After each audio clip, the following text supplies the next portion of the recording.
Hi friends, welcome to our channel. TDP government ఇప్పుడు రైతు భరోసా స్కీమ్పై కీలక ప్రకటన చేసింది. కూటమి ప్రభుత్వం అధికారంలోకి రాగానే వైఎస్ఆర్ రైతు భరోసా పేరును అన్నదాత సుఖీభవగా మార్చింది. ఇప్పుడు ముఖ్యమంత్రి అచ్చెన్నాయుడు సుఖీభవ స్కీమ్పై ప్రకటన చేశారు. కౌలు రైతు చట్టంతో పాటుగా రైతు భరోసా అమలుపైన అచ్చెన్నాయుడు కీలక అంశాన్ని వెల్లడించారు. గత ప్రభుత్వంలో వెట్ల్యాండ్ పేరుతో రైతు భరోసా ఎగ్గొట్టారని విమర్శించారు. అయితే ఈసారి ప్రతి రైతు భూమిని వెట్ల్యాండ్లో పెడతామని ఆయన చెప్పారు.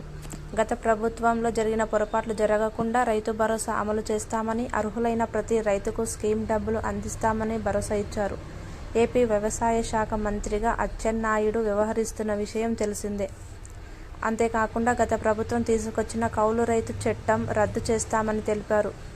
ఓసీ కౌలు రైతుకు రైతు భరోసా ఇవ్వకూడదని చట్టంలో ఉందని వెల్లడించారు. చట్టం రద్దు చేస్తే వీరికి కూడా ప్రయోజనం కలుగుతుందని చెప్పుకొచ్చారు. ప్రతి కౌలు రైతుకు కూడా బ్యాంకు రుణాలు అందేలా చూస్తామని, అంతేకాకుండా ప్రభుత్వ పరిహారం అందజేస్తామని హామీ ఇచ్చారు. వచ్చే ఏడాది రైతులకు ప్రభుత్వం మంచి బీమా పథకాన్ని అమలు చేస్తామని పేర్కొన్నారు. కాగా ఏపీ కూటమి రైతులకు భరోసా స్కీమ్ కింద ఎప్పటికి నుంచి 20,000 అందిస్తుందో ఖచ్చితంగా తెలియడం లేదు. అలాగే ఈ మొత్తాన్ని రాష్ట్ర ప్రభుత్వమే చెల్లిస్తుందా, లేదంటే సీఎం కిసాన్ డబ్బులతో కలిపి చెల్లిస్తుందో చూడాల్సి ఉంది. ఒకవేళ సీఎం కిసాన్ స్కీమ్తో కలిసి చెల్లిస్తే రాష్ట్ర ప్రభుత్వం 14,000 ఇచ్చినట్లు అవుతుంది.